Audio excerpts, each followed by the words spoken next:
Hey, this is Brett the Hitman Hart, the best there is, best there was, and the best there ever will be. And you're listening to the Smacked Raw podcast.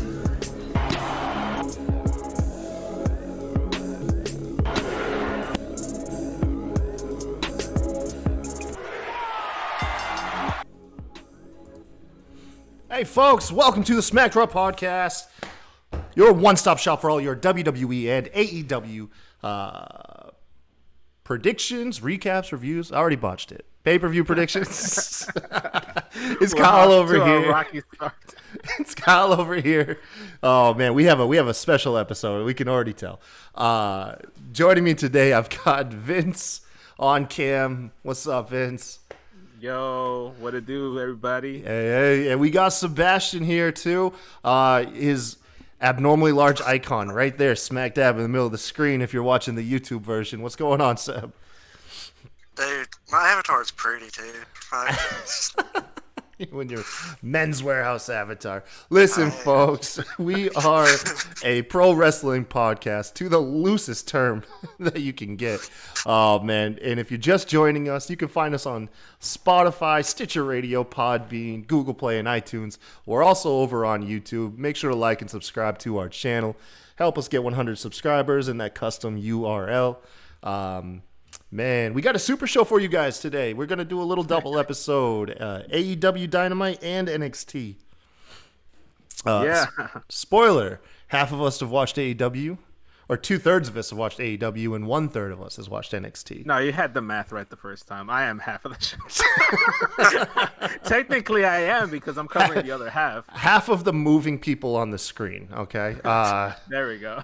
Yeah. Oh, my gosh. So, yeah, so we might be a little bit more brief. We won't be quite as thorough. We'll make sure to get through all the beats, the matches, but we'll try to keep this compact. Oh wait, we're not doing the super show all in one episode. We're just spoiler. We're just recording both episodes. Yeah. But okay. So never mind. No, you're just watching the AEW episode here, and then NXT will be up. Man, we'll leave a time. Never mind. Go ahead. We'll just go for it, man. We're here to cover AEW Dynamite, folks. We don't know what we're doing. If you must know why this is so disorganized, is this is being tossed together last second. Unfortunately, we lost a guest host who he's becoming a regular for NXT, right? Yeah, my friend Jay Thunder, he's a local indie wrestler here in the Chicago area. I think he's actually gonna have a show this Saturday.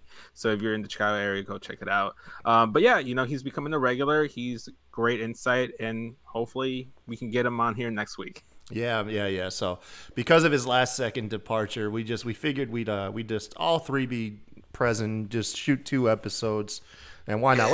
Let's get into it, man. Really quick. Sebastian, fill us in on your thoughts as AEW Dynamite this week in a whole. Like, how was it? It was a solid show. I'd about say A-. Yeah. The tag team division is tearing the house down. It's probably my favorite episode so far. It could be up there. Yeah. So we'll go ahead. We're going to cover it. It was airing from Charleston, West Virginia. 2 hours away from me. I wish to God I got to go. Usually I'd make it drive, but I couldn't do it this time. Yeah, and they're going to be in my neck of the woods next week in Charlotte, North Carolina. But unfortunately, I can't go to that one either. So Vince, did you hear that Rick and Morty were going to be on the show? I heard the rumblings that they were going to make the AEW debut. I was excited. How did it play out? It played out good, man. So you had Rick and Morty on the turnbuckles all night. The ring posts were designed like the green portal. We had some cosplaying in the show, and we did get a sound bite. We didn't get an animated segment, but we did get a sound bite. Okay, so I'm already disappointed. I was expecting them to do something on the Titantron. I wanted them to just. It was probably thrown together so last second they couldn't get anything animated in the time frame. How cool would it have been if they had actually, I don't know how you do it, but make the tunnels look like they're portals and the wrestlers are coming through the tunnel portals.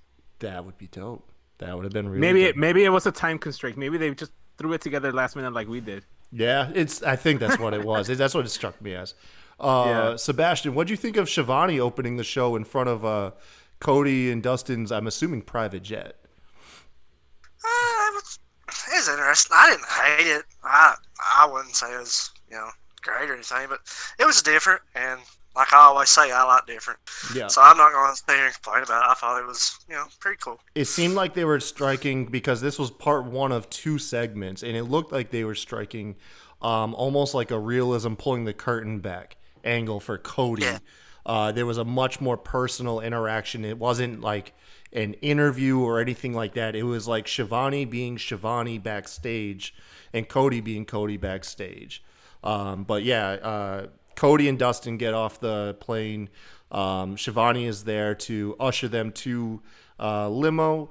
Shivani does give the brief question, how you feeling for the match and everything. Cody tries to just, play it off. He's like, it's just another match. And he says, that's right, it is until it isn't, We cut from that to a segment. I don't know if this was on YouTube. It does look like it was previously taped, but it is Jon Moxley being ushered into Tony Khan's office, and he is going off behind the door because the camera stays on the door. Jon Moxley's going off about how his match cannot be sanctioned. He's a wild animal. He's pissed off. It won't count on his record, so if he beats Kenny, it's not going to count on his record. Was that how it went? I'd have to go back and watch. The way I took it was he wanted it to be sanctioned. Yeah, he's pissed off it's not sanctioned. He's pissed off I thought you said he didn't want it to be. They're treating him like a sideshow. You know what I mean? Yeah, exactly. Right. So now the risk is even further up because Jon Moxley intends on even doing even more damage. And he comes out, he's all pissed off. Both of these segments really only took about the first minute or 2 of the show. They were super brief. We get to our first match. We have Sammy Guevara, who is 0-2 in singles, taking on Adam Page. I missed his record, to be honest with you. I think he's like 2-1 or something like that. I think it said 3-3.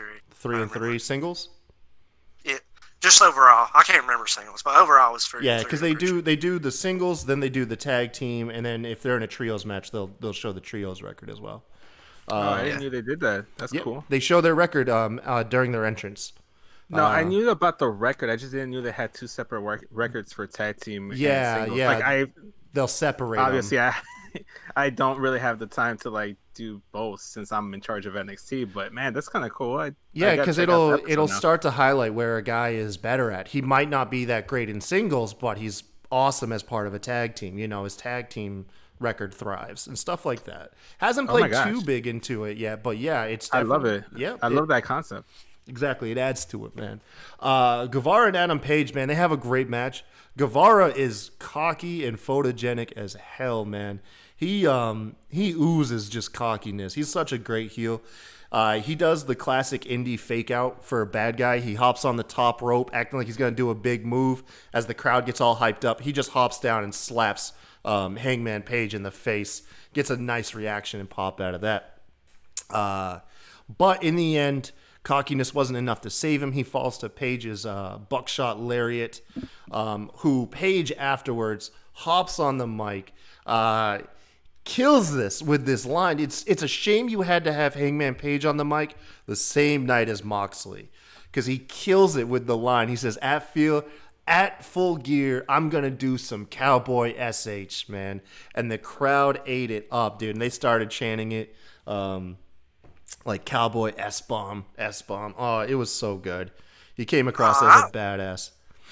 I loved it. If you remember last week, that was one of my biggest complaints about nobody getting mic time or getting a chance to just talk. Mm-hmm. I loved it. I think Adam looked better tonight. Probably the best he's looked since he's lost against Jericho. Since then, it felt like he was kind of spinning his wheels. Yeah. But tonight, I thought he was in a good spot tonight. 30 seconds on the mic. Completely refreshed his character.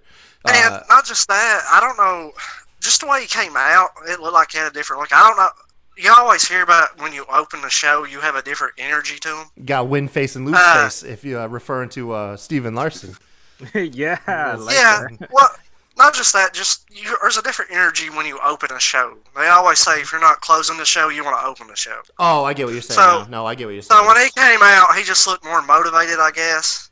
And so I thought tonight was a really good night for Adam. I really did. Got you.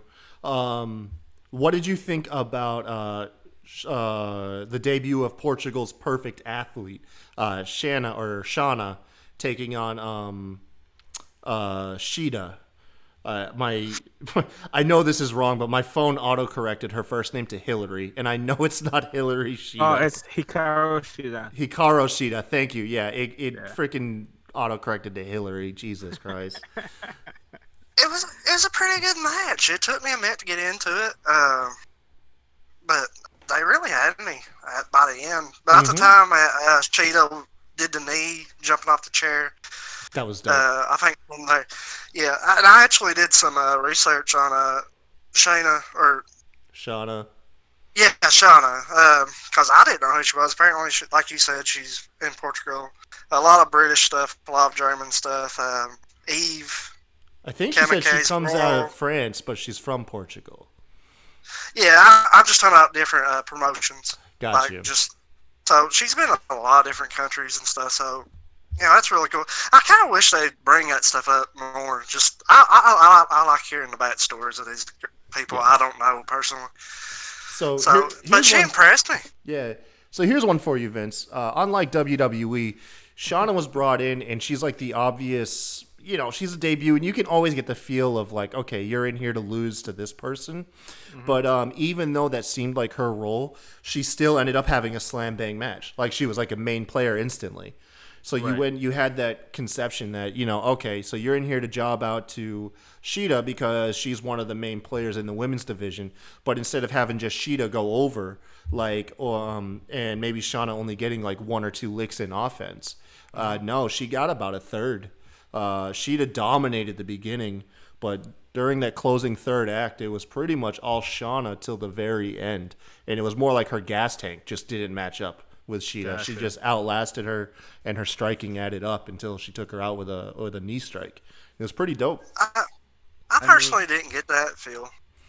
Maybe it's just where, we don't know a lot about the women's division yet. I never got the feeling that this was going to be a squash. I just thought, because even Cheetah hasn't been shown too much. They do a good job promoting, though. Like, this was the girl's debut match, and she got, unless I missed it, got, no promotion. So, but they do have squash matches. Even Cheetah hasn't been on too much, so I never got the feeling that she was going to, run over.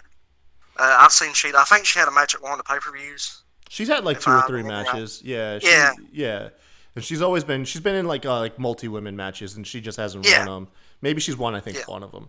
I think she was in the match against Rio to determine one of the people to go for the. Yes. That's where she got her shine. Yeah. Yeah. So I was actually rooting for her. It was her, Rio, and Nyla, right? And then Nyla won the. Yes. Right? Yes. Okay. No. Rio won that. No. Yeah, Rio won that. Awesome Kong was Nyla won the. Awesome Kong was in it. Nyla won the Battle Royal to get her spot, but Rio won that match. Yeah. Yeah. I think so. Yeah. So I got to ask you, Vince, did you see the whole stuff that was going on with Brandi Rhodes last week? I the have little not. Clip. I have not. I can't say that I have. I'm completely out of the loop. And it's literally not from I've chosen the side. Buckle up, bro. Buckle up. Okay, so please go on and inform me. What have I haven't even kept up on social media what she's got going on. Legit, I don't know any storylines going into an AEW. So legit, everything is fresh eyes. So last week, Brandi Rhodes had this awkward backstage thing where what's her name lost, the girl that was a really good heel in that match last week. She made her debut. Bail me out of here, Sebastian. Okay, anyways. Sorry, I was trying to do something for my daughter. Jeannie Taylor. Her last name is Taylor. All right. Anyways, yeah, so this heel made her debut last week, ended up losing in a very good match to Britt Baker. And backstage, she was giving a promo when Brandi Rhodes, who is like a hands-off role at most, unless she's helping out Cody, blindsides this chick, turns to the female reporter, and just sticks her finger in her face with like this super pissed off look on her face, and then just bails at a scene, right? Completely out of nowhere, no character developed, no reason for this. Well, turns out this week we get a very well shot promo package. Brandi Rhodes practices voodoo, apparently. She's an avid Papa voodoo. Shango stuff? Yes. They got Papa Shango. Full on voodoo, eye color changing. And she has raised up Awesome Kong. So there is this voodoo bond between Brandi Rhodes and Awesome Kong. And they weren't super on the nose, but that's kind of what you got from all of this. Like the candles, she like insinuated she cut herself, but it didn't actually like show her doing it. You kind of just pieced it together because there's a shot of a knife, a shot of her. And it's all this classic, really well produced, like Hollywood level stuff here. But Brandi Rhodes practices voodoo, and there is some spiritual bond now between her and Awesome Kong. And I guess like other female heels have been her proxies, but they have failed. But hokey stuff. And I'm super stoked. I'm stoked on this, man. Like to see how this is going to translate to in-the-ring product. Yeah. I don't know if I love it or dislike it to the fullest. You're going to see people dunking on this angle.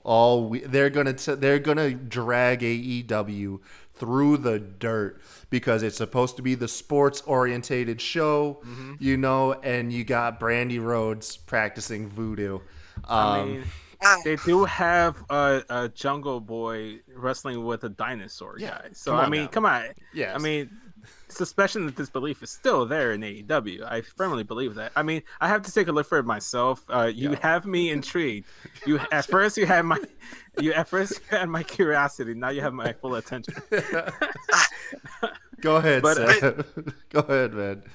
First, I was pretty close to her name. It was actually Jamie Hayter, not Hater. Yeah, Awesome. because she's a heel and she's a hater. Yeah.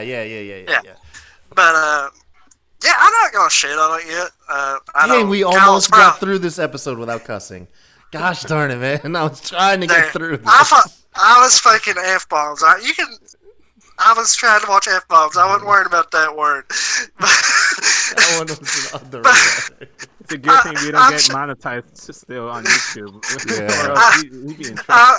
I'm sure Kyle was expecting that from me here, but I'm not going to do it yet. It's too soon. I'm not crazy over it. Even last week, I was like, I'm not sure about that segment. But, I want to see where it goes. I've learned patience is key as far as wrestling goes. Absolutely, man. Absolutely. I want to see where it goes. I already know how Twitter's going to react. I already know. They are going to just crud on this segment. But yeah, so we have to wait and see. Even commentators tried. You could tell it. I'm right with the message because the commentators had to they had to add to it and be like, oh, it appears that her bond with Awesome Kong is quite strong between these two, But they couldn't just full out call it voodoo. They're trying, you know what I mean? Like. It kind of took me a second. Like, it's so weird because she's loving housewife to Cody Rhodes with their segments, getting him hyped up for his title match, and then you cut to another persona and she does voodoo. Which leads you to question what really goes on in that Rhodes household. Like, what are they really doing? What are they really doing over there? It's kind of funny though. Like, I heard Brandi Rhodes before the video package started, and my daughter was doing something, so I got distracted. And I looked up, and I seen voodoo. And I was like, I thought Brandi Rhodes was up next. Yes. And then I realized it is Brandi Rhodes. And I'm like, this is random. I'm not really. So, I will say, I am so happy that I was wrong, because last week when she was getting pissy with the host, I was like, oh, this might be a heel authority figure, you know, and she's getting pissed at all of her heel female wrestlers not beating not beating Britt Baker and the other faces. So, but I'm glad I was wrong. She's not a heel authority figure. She just practices voodoo. So I'm cool with that. Chris Van Vliet came out. He introduced the Midnight Express, who they will be presenting thank you. titles, right? Yeah, presenting the tag titles to the winner of the main event, SCU and Lucha Bros. However, stuff changed because former I don't even remember their former tag team. You got Pride and Powerful. Former LAX members, Santana and Ortiz, newly formed Pride and Powerful. Thank you. Pride and Powerful, that's their name? Yes. Yeah. It's lame until you hear their entrance music, and then their entrance music's pretty badass. So okay. Yeah, they created a rap song and they really drove it home in the rap song. They came out, they jumped Midnight Express, took Ricky Morton and double powerbombed him through the stage. It's crazy bump that dude just took, man. They laid him out, man. And I'm happy because that's what you do with legends. You use legends to put over today's talent. And that's exactly how you use them, man. For sure, definitely. The one thing I will say, and this is not a knock on AEW, I'm just saying wrestling in general. Once a wrestler gets to a certain age, please do not be taking any bumps. I don't want anybody to get hurt. They are entirely too old to be taking bumps. I'm sure there was a crash pad. It looked like cardboard he went through. Like it was just like a giant box, and he went through like what probably was a super thin layer, probably not even strong enough to stand on, and he disappears inside of the staging. So he probably just landed on some crash pad. It was probably really safe. It's still real with me, damn it. Come on. Ric Flair says he's cleared to take bumps for tomorrow. Just a heads up. You know it's gonna happen. You know it's gonna happen. I don't. He's gonna take the leg off. That's what he's gonna do. He's gonna go off the top rope, man. He's gonna take his off the top rope bump. Yep. He's gonna do it. And he's gonna turn to dust afterwards. Like it's just poof. Tell you what else going on. Snap him. That's going on to what else is real was this segment between Shivani and Cody Rhodes in their limo ride. Man, it was such a. They just shared like personal road stories. No pun intended there. Talking about Dusty Rhodes, Cody's dad, past stories, and they were talking about advice Shivani got, and Shivani's handing that advice down to Cody. Said the advice was, make them wait. If you're going out there, just make them wait. Let that anticipation build. And he said also that emotion you're feeling, let it drive you, let it help you. And it was really like a godfather to son talk. It was like a dad talking to his kid. Getting him ready for his big match and stuff. And it was very, very well done. It wasn't super on the nose. It felt genuine. Like, it really felt like a real conversation that these guys were having. And I thought that was awesome. Because it still played to the story, but yet it felt real. And that's when wrestling is great, is when you can blur that line of fake and real, So, no complaints here. How did you take it, Sebastian? Oh, I had no problem with it. Yeah, I thought man. It was really good. I thought it was really done well. It kind of made me think about JR and Stone Cold. I wonder how close their relationship on screen is going to get to that. Well, Shivani's been by proxy, like a father figure to Cody, like how they're treating him. Yeah. They damn near broke down in tears hugging each other on the debut episode. It was, man, there's such a genuine emotion between those guys. I wish I knew more of their history, to be fair, because it really feels like Shivani's probably been in Cody's life his entire life, due to Dusty Rhodes and stuff. So it's cool. It's cool, man. It's cool. Okay, so I don't think I got this trio enhancement talents names. Help me out if you got it. I got John Silver, Alex Reynolds and Marshall. That sounds about right. We'll go with that, man. I know it's all right over in Marshall, but you.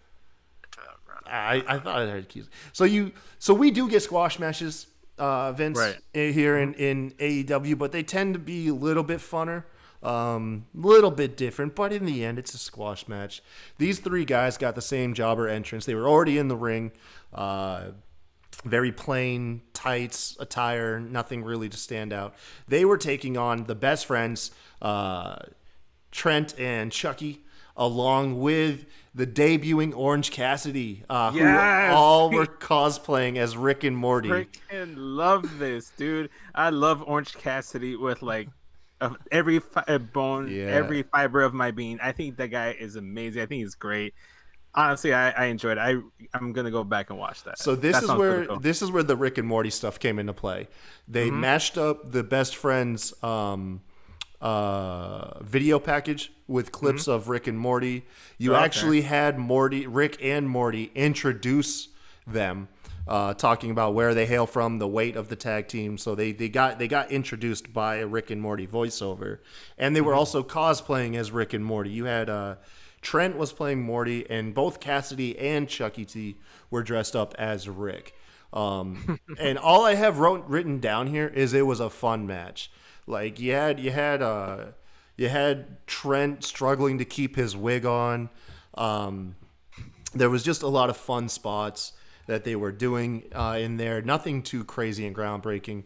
And then of course, Orange Cassidy got tagged in for the finish of the match, which saw him remove the costume, do his famous little sloth kicks, get a little dive in there, dive out the ring, hands in the pocket, the classic stuff. And then he was in the middle of the best friends hug, which is a big thing, man.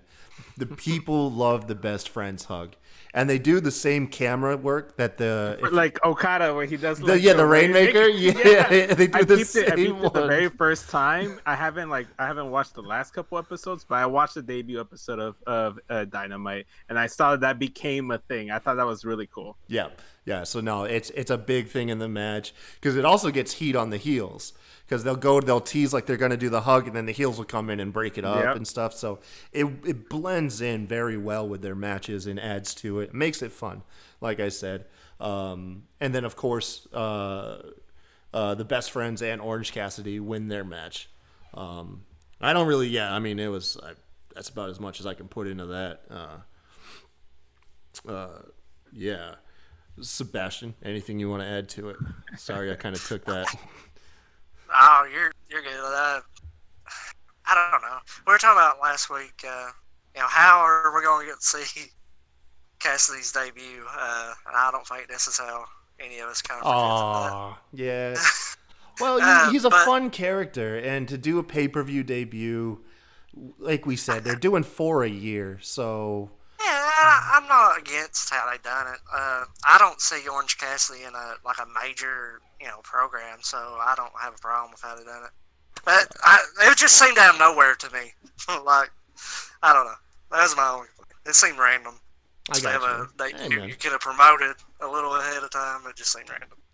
It was fun though. You know what? And Orange Cassidy's fun. The match was fun, so it was nice.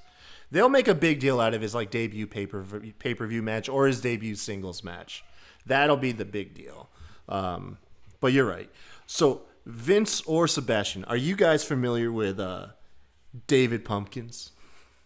By any chance? Not even remotely. No? No. It's Tom Hanks' famous SNL character he did on one of their Halloween episodes. He wore a whole pumpkin jumpsuit and everything.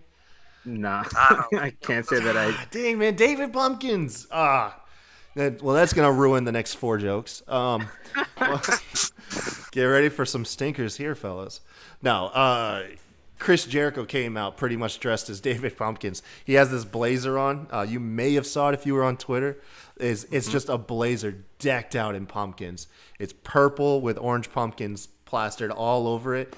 And I swear, if anyone can rock it and be the main champion, it's Chris Jericho.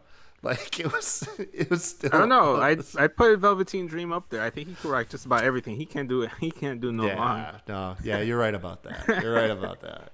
But Jericho, yeah, he's definitely the GOAT of like wearing whatever the hell he wants and making it work. You know? Yeah, exactly. Oh my God, he's somebody's dad, I bet. I think he does have kids. I mean, he's up there in age. You know. Yeah. It'd be a rough start now. Like I like to call this iteration of Jericho Dad Jericho, because he literally comes out like somebody's like punk rocker dad that's trying to like cling on to like the past.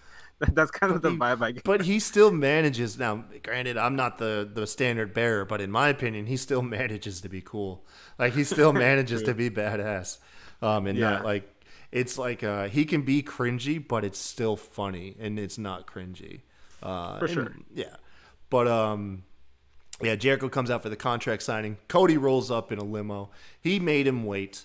Yeah, go ahead. This was one thing I did like. We always talk about the ironic timings of WWE. Like, thank God Cody just happened to pull in at that right time. You know, oh yeah, just that cameraman was back there at the right time. It was just as they were doing the segment. It's like, thank God. Pulled in right on time. That was perfect. Like he got there like 20 minutes earlier, be like, hey, listen, it'd be more dramatic if you wait till the contract signing. So just stay in the limo. Yeah. I had the timing of a Vince McMahon limo pulling up at 10:45 p.m. Right in between matches, perfectly between matches. Yeah. But that's one thing. That's my only dislike of this.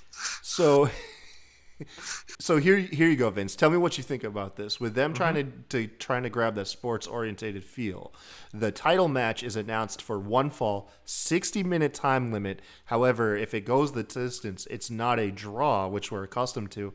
They will actually have 3 on-site judges to judge the match if it goes the 60 minutes, and we'll have a kayfabe judging staff. Okay. I like it in terms of if you're trying to make it feel like a sports feel, because that's something that happens in UFC and boxing. You know, like once it gets to the time limit is over, there's no like, oh, you know, it's a draw. You know, Jericho stays champ. You know, yep. It's a group of judges that decide this. Only thing I will say is that I don't like that they decided to do this last minute. Had they initiated this as a thing. Going to be a thing in AEW for title matches only, then I would be like, okay, it's one of their rules. This is how they do things. But they did it last minute, which is why I don't like. And why would Jericho agree to that if like last minute like that works against them? Right? Like because exactly. Because that was the contract signing, so they established that prior to the contract signing. He easily could have backed out and was like, no, we're doing this where it draws. I don't think they've given word whether or not this is going forward or if this is only for like matches deemed big enough for a judging. I think what it was, I mean, granted, I didn't see anything, but what I would say is that it was kind of like a test field. See how people react to it, see how it goes, and if it's successful, they keep it going forward. Just like any experiment in wrestling, match-wise or stipulation-wise, you test it out, see if it works. If it flops, never talk about it again. Don't bring it up.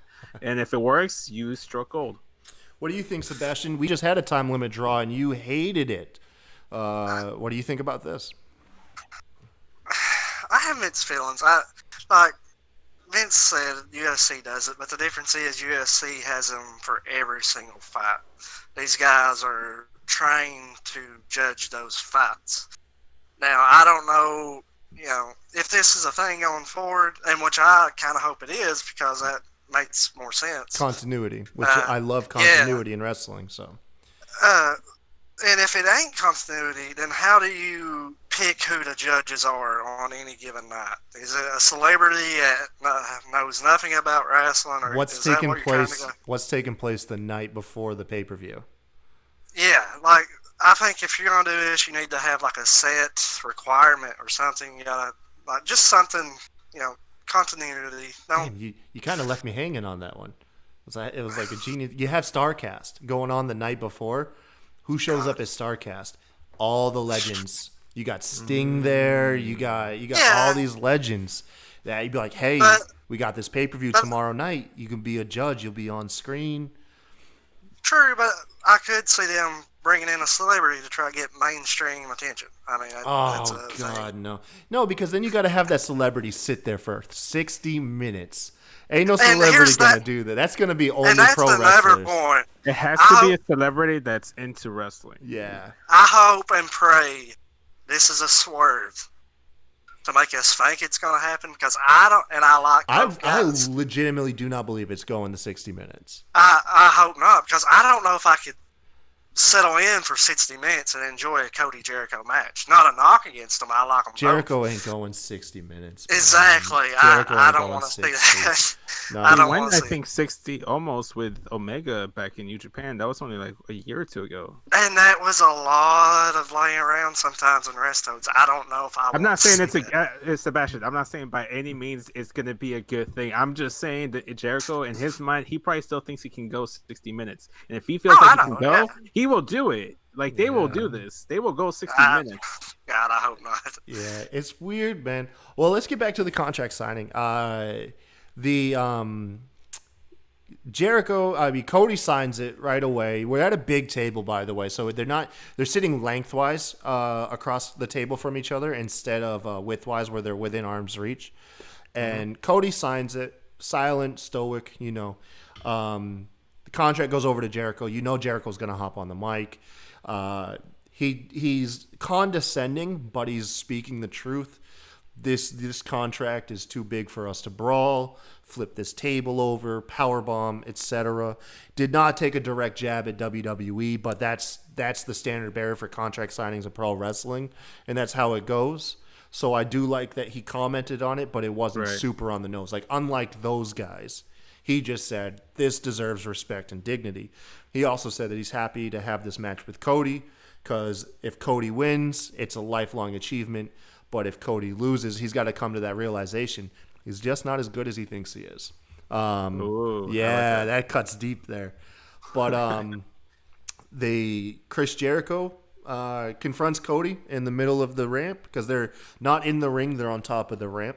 And they have a handshake. As Chris turns away, Cody pulls him in. He lips something to him. Super tense moment. And before anything else happens, Sammy Guevara, like perfectly placed, ends up on the Tron right behind them.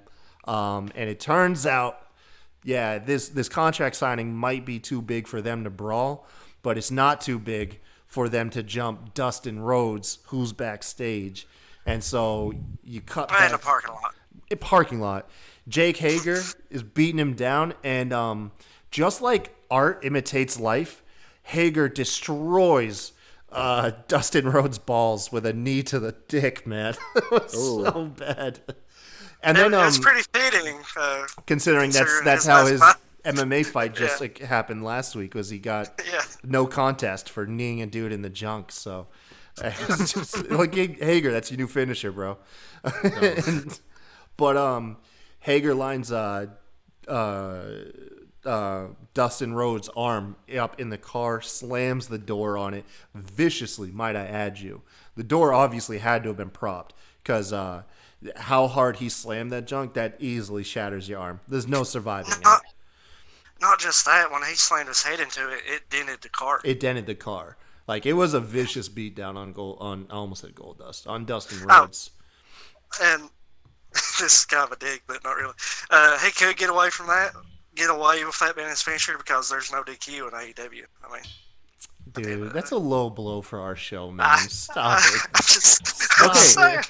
You're gonna rip on our show, man. Like, That's the one thing I that. do not like so far. I haven't Thank you. You're talking about low blow, and like I swear I heard it was JR, and I don't remember who else was on commentary, but it was Lucha Bros. They were having a match, and they were talking about how it was last week actually. So it was Private Party and Lucha Bros. They were having a match, and one of the talking points they were saying is that like Lucha Bros are used to Lucha Libre style wrestling, where there's no tagging in and out. They can just do whatever they want. well, they said it was like, looser. The rules are looser. no, but yeah. they legit JR legit said they don't have to tag in and out in Lucha Libre, which tells me that he doesn't understand.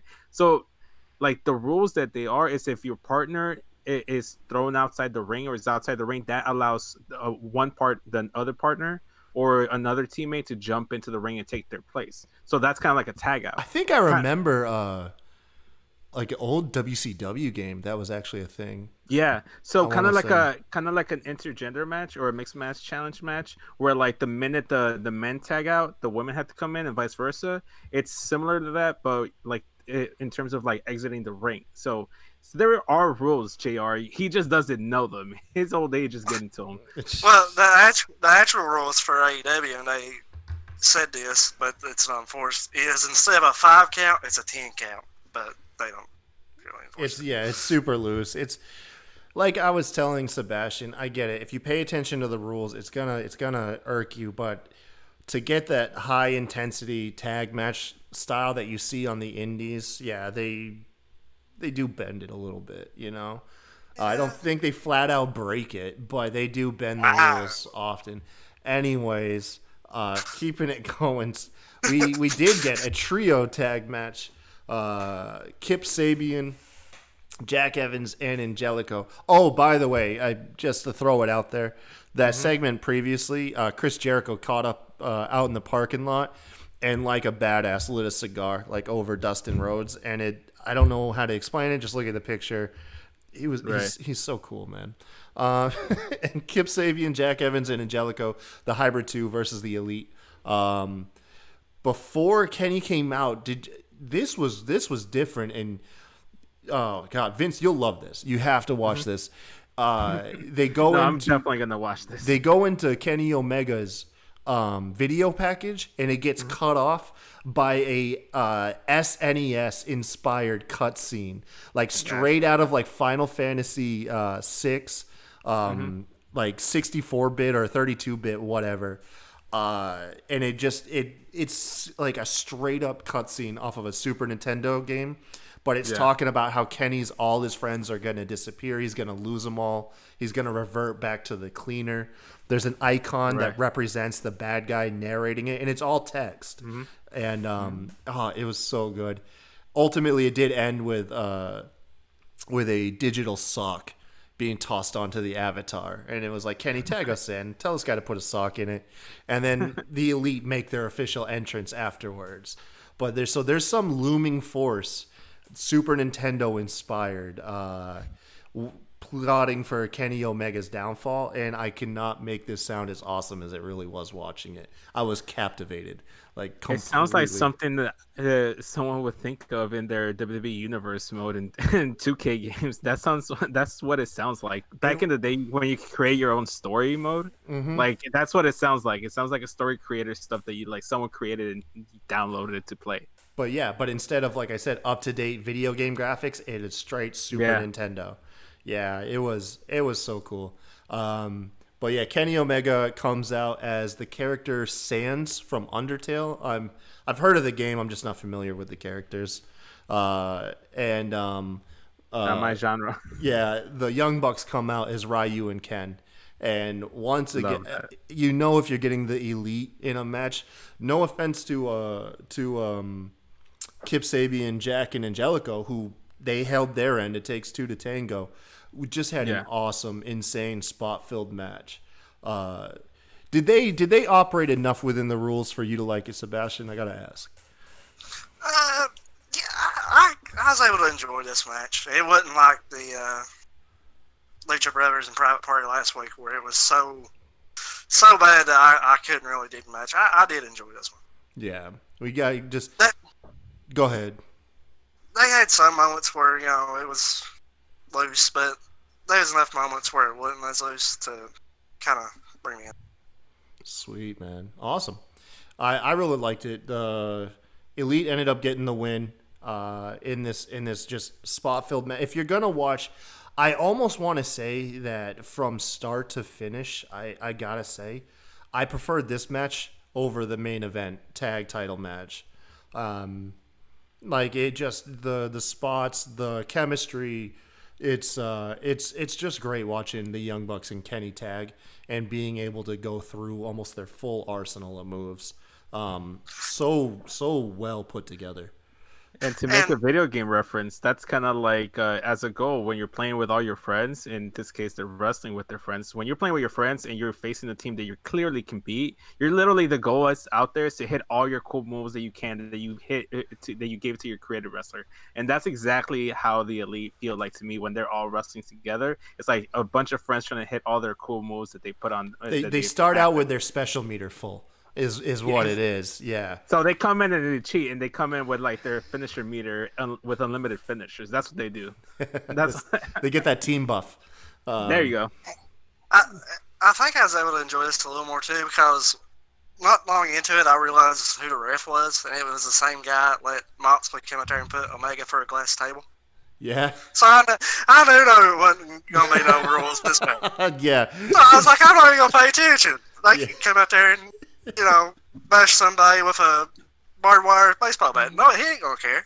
My God. Yeah. So, hey, this is the substitute teacher you can pull one over on. Whenever you see him reffing, you're like, oh yeah, man, we can get away with a lot of stuff with him out there. And they actually did kind of references. There's a being the Elite video of him, Omega asking him about it. He's like, nobody wants a match to end in a DQ, so he's been pretty open. I do just kind of wish, like I always say, if you want wins and losses to matter, I do kind of wish they were enforced a little more. That's all. Yeah, I hear you, man. I said it was hard to come up with complaints for this night. I'm not gonna lie. It's not that it was a perfect night and everything blew you away, but it was, like I said, AEW. I say I'm becoming a broken record, man. They know how to pace their shows. Like they are very well pacing, and they keep it fast. The talking segments, they keep it little, but they keep it impactful. Yeah. After the Elite won, they went out to they were going out and they were like, high-fiving the crowd. They came across two guys cosplaying as Rick and Morty because they had all those masks on. They're shaking their hands. When they try to pull away from shaking hands, the fans don't let go. The masks sum up. We reveal Pride and Powerful yet again, man, making an impact. They jump the Young Bucks, pull them over the barricade, beat them down before Kenny can get to them, and they go ahead and skirt. So the Inner Circle was making their presence known throughout the night. I love they put a lot of emphasis on how vicious they could be tonight. Yeah. They're not just somebody out there to drop promos to pop a crowd. They're going to actually beat the hell out of you. Yep. And also they're not doing where they close the show every night as like a whole group and you're getting all of them together. Tonight was really well done. You broke up the Inner Circle. At no point did you actually have the whole group together in a shot. It was a couple of them in one area and a couple of them in another area. Very well done. I got to tell you, man, I'll save my reservations, Vince, for NXT because I heard Finn Balor or Prince Balor, whatever he's gonna go by. I heard he cut a damn good promo, but your boy Jon Moxley, dude, I don't know how you gonna top Moxley's promo tonight. I gotta check it out, but I saw Finn Balor's promo. I'm not gonna lie. I did watch it. It was short. It was sweet. To the point. It was to the point. Maybe not enough substance as you'd like. No, I'm just Moxley got an emotion out of you. That's the best way to put it. So the librarians came out to the ring to do some Halloween comedy. That's what everyone loves, right? Hell no. Moxley comes out, DDT to the male librarian. I forget his name. DDT lays him out, hops on the mic. I cannot match the intensity that he had and just how it was, but he shot the point out that he's not a sideshow. He's not stupid. People are in his face. They talk to him different because they have a preconceived notion of who he is. And then he can't even get his match sanctioned. He's unsanctionable, and it's pissing him off. He's pissed off because he's a competitor.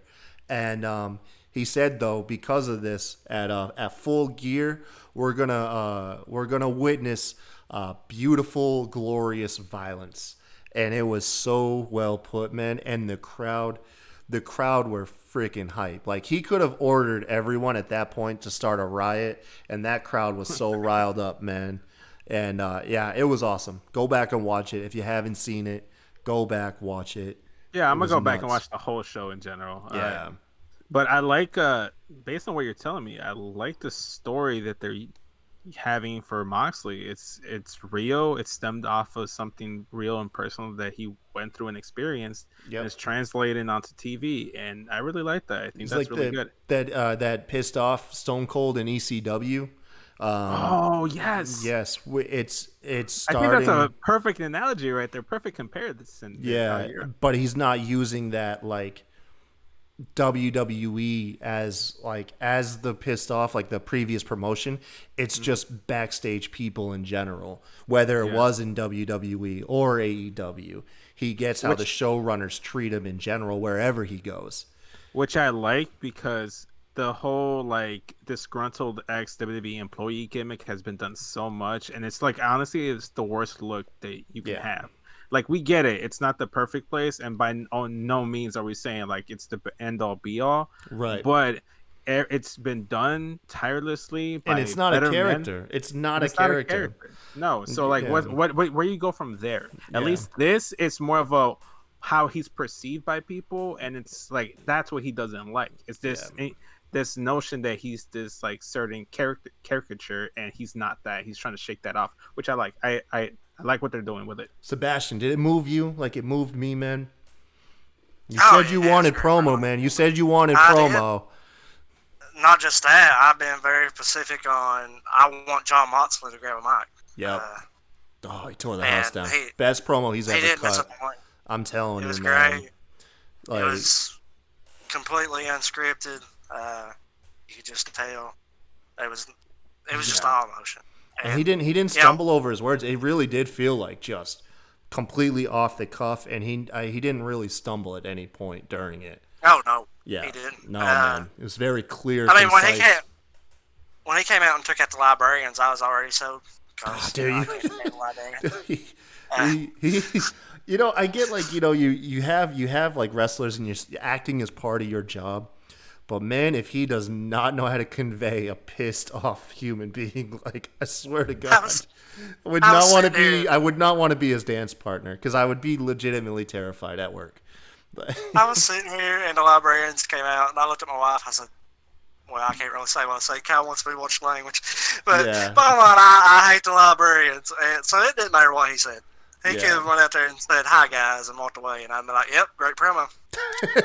I mean, I'm not the biggest fan of the librarians, but I think they're pretty solid. I like the whole gimmick they got going on, especially what they did at All Out in the women's casino battle royal, where they were trying to keep Leva Bates from being eliminated by using books as like stepping stones, kind of like a Kofi Kingston type thing. Yeah. Ever since then, I've been sold on them. Like they serve a specific purpose, and they're being used properly for that. I mean, it's not like they're serious threats. They're polarizing. They're polarizing, man. That's what it is. I just can't get into it. Let's go ahead and close out this show with a main event, what we've all been waiting for, to crown AEW's inaugural tag team champions, arguably top title on the show.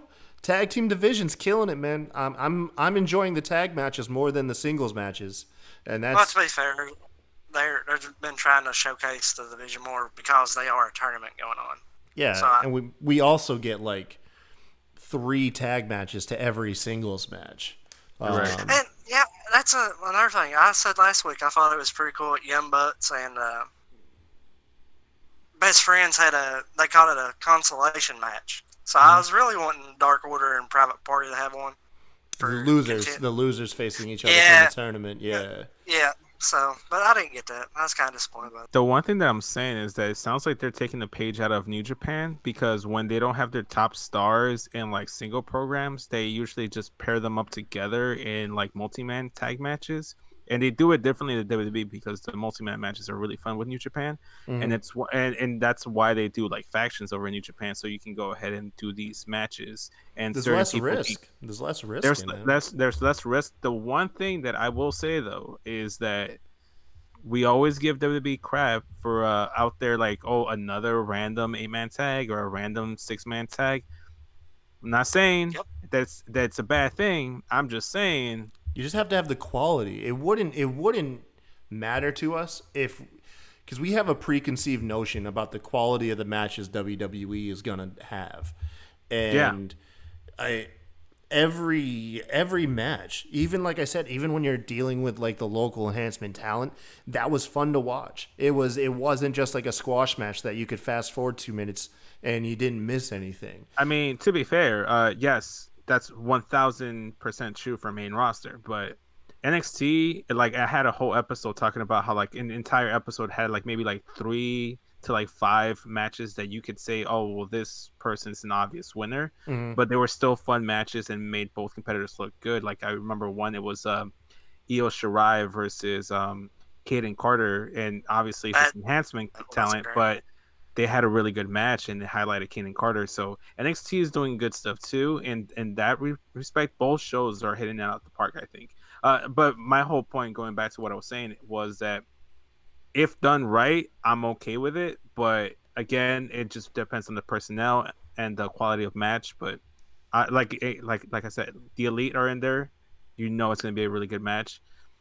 You put a combination of SCU, for example, and I'm not the biggest SCU fan in terms of in-ring work, and I probably will check out. So it's a personnel thing for me.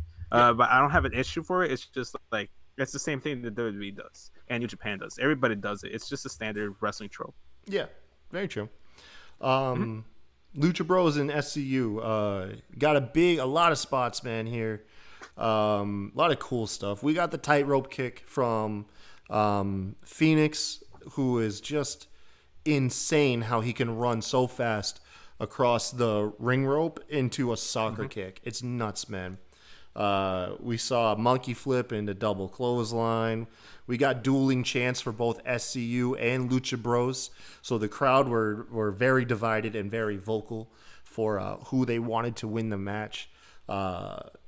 Kazarian, towards the end, got powerbombed through a table on the outside.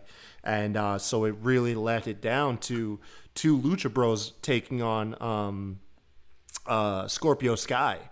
And you figured that would be the story of the match, was just, you got the 2-on-1 advantage for the Lucha Bros to win.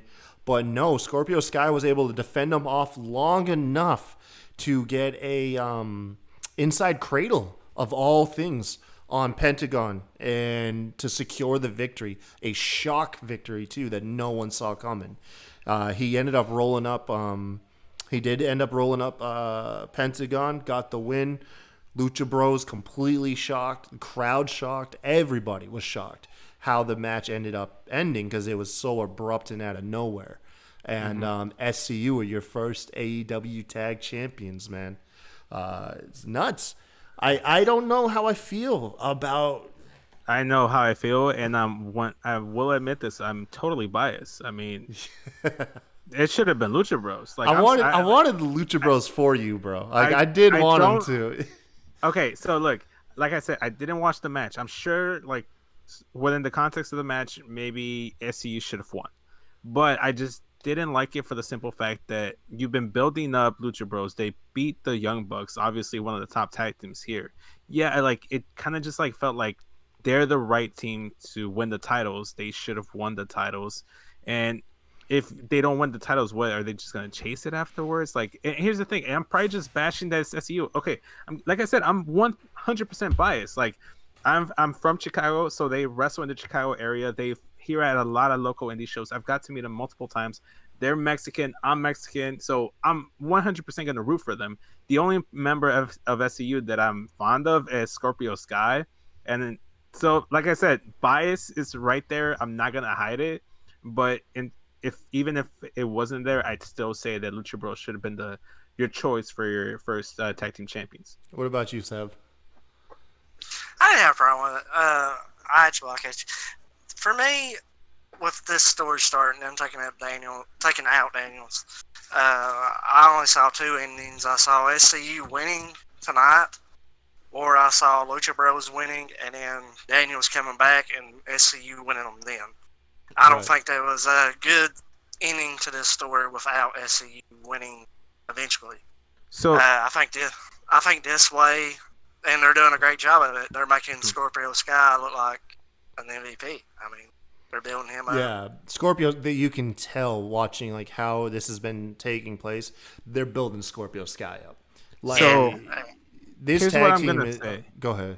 Sorry, don't mean to cut you off, but I do love that they're building up Scorpio Sky because, like we were saying off screen, we were both talking about how Scorpio Sky could be world championship material. Oh, he And will be. I wholeheartedly think he will be going somewhere into year 2 of Probably. AEW, and SCU Christopher will Daniels implode. and Kazarian, especially Daniels, doesn't look like they have much time left, like in ring wise, as full time competitors. So maybe it's time for Scorpio to branch out. Yeah, because Excalibur was talking about wrestling them 15 years ago. Exactly. Yeah. 15 years ago, Excalibur was wrestling SCU, and he's like, they're faster now. It's harder to. It's like you don't get faster in old age. And I was like, how old is Scorpio Sky? I was like, he does not look young.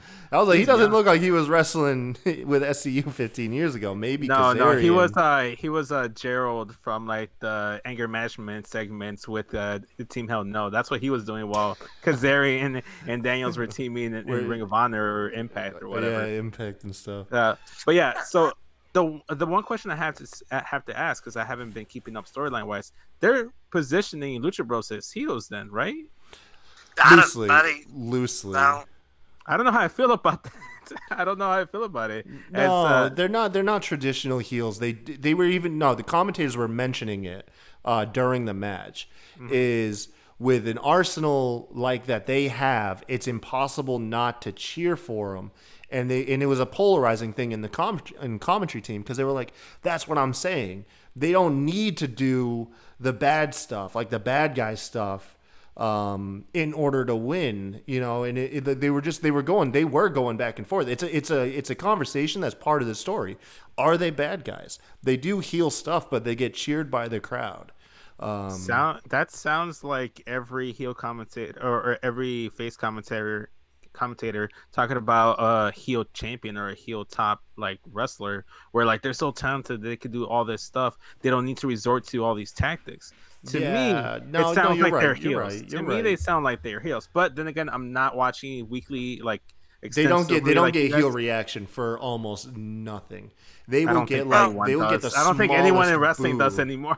Yeah. To be fair, they don't seek it out either. I mean, during the matches, they're playing to the crowd like they're a face. The Young Bucks can get booed. The Young Bucks get booed or cheered on a whim. It's if they're like, are we a heel this week or are we face this week? And they will go out there and get booed one week and cheered the next. It's nuts. I think one thing that they mentioned, but they don't really play.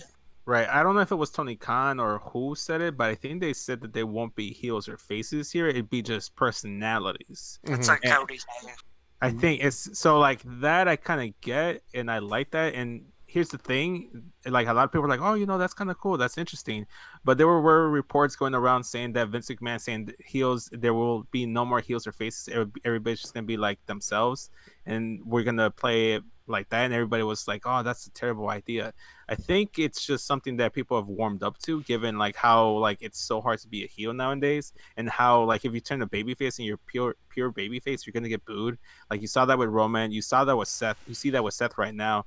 So unless you're a cool babyface, you're not gonna get fully cheered, and if you're like a cool heel, you're not gonna get booed. I think it's just one of. I think it comes into execution. Yeah, it just comes.